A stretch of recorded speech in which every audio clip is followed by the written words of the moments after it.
আমি তখন ছোট, হয়তো ক্লাস 5-এ পড়ি। দাদা তখনও বেঁচে ছিলেন।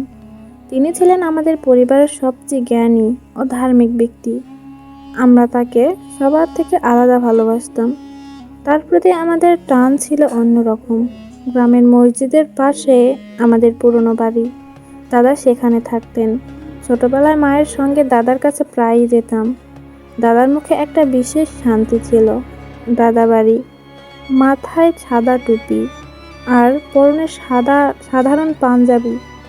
আমি দেখতাম দাদা নামাজের জন্য যখন অজু করতেন, তখন যেন একটা পবিত্রতার আলো তার চারপাশে ছড়িয়ে পড়ত। নামাজ পড়ার সময় তার ভঙ্গি দেখে আমার মনে হতো আল্লাহ তাকে খুব কাছ থেকে দেখছেন। একদিন বিকেলে আমি খেলতে খেলতে দাদার ঘরে গিয়েছিলাম। দাদা তখন বসে বসে কোরআন তিলাওয়াত করছিলেন। আমাকে দেখে বললেন, আয় মা, কাছে বস। আমি কাছে গিয়ে বসলাম।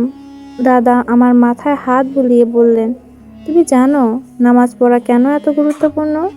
আমি মাথা নাড়লাম। তখন তো আমি ছোট, এসব নিয়ে কখনো ভাবিনি।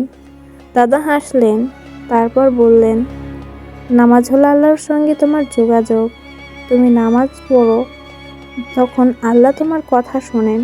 নামাজ না পড়লে তোমার মন অন্ধকারে ঢেকে যাবে, আর মন অন্ধকারে ঢেকে গেলে তুমি সঠিক পথ খুঁজে পাবে না। তখন হয়তো কথাগুলোর মানে পুরোপুরি বুঝতে পারিনি, কিন্তু দাদার কথা শুনতে ভালো লাগতো। তার মুখে কেমন যেন একরকম মধু ছিল। তিনি আরও বললেন, তোমার নামাজ কখনো ছেড়ে দিবে না। নামাজই তোমার জীবনের আলো। আর আমি তার কথা মন দিয়ে শুনতাম।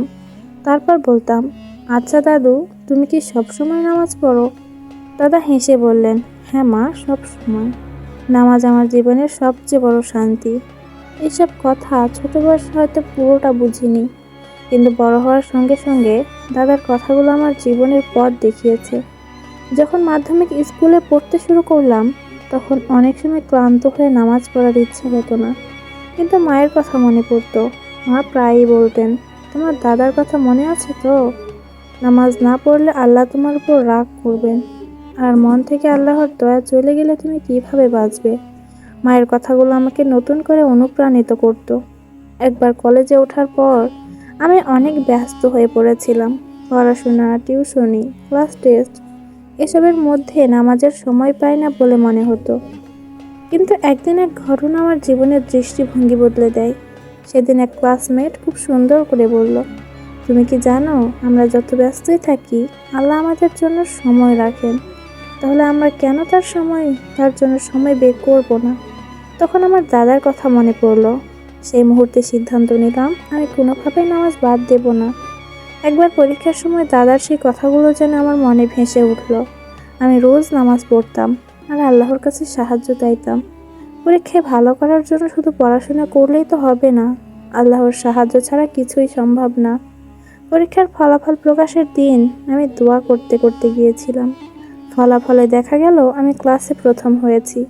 আমার আনন্দের সীমা ছিল না। তখন মায়ের কাছে গিয়ে বললাম, মা, দাদার কথা কত সত্যি। নামাজ পড়লে আল্লাহ সত্যি সাহায্য করেন। এরপর থেকে আমি দাদার শেখানো শিক্ষা আরও দৃঢ়ভাবে আঁকড়ে ধরলাম। এখন আমি যখন নামাজে দাঁড়াই, মনে হয় যেন আল্লাহ আমাকে দেখছেন, আর আমি তার সঙ্গেই কথা বলছি। আজ দাদা আমাদের মাঝে নেই, কিন্তু অনেক আগেই তিনি চলে গেছেন। কিন্তু তার সেই কথাগুলো আমার জীবনের প্রতিটি পদক্ষেপে পথ দেখায়। যখনই কোনো সমস্যার মধ্যে পড়ি, দাদার মুখটা আমার মনে ভেসে ওঠে। তার সেই শান্ত কণ্ঠে বলা কথাগুলো আমার মনকে শান্তি দেয়। নামাজই তোমার জীবনের আলো, এই কথাটি এখন আর আমার জীবনের মন্ত্র হয়ে গেছে। আমি যখন কারোর সঙ্গে কথা বলি, চেষ্টা করি তার জীবনেও এই শিক্ষা পৌঁছে দিতে, কারণ আমি জানি দাদার এই ছোট ছোট কথাগুলোই আমার জীবনের সবথেকে বড় শিক্ষা হয়ে উঠেছে। আজ আমি আল্লাহর পথে চলার চেষ্টা করি।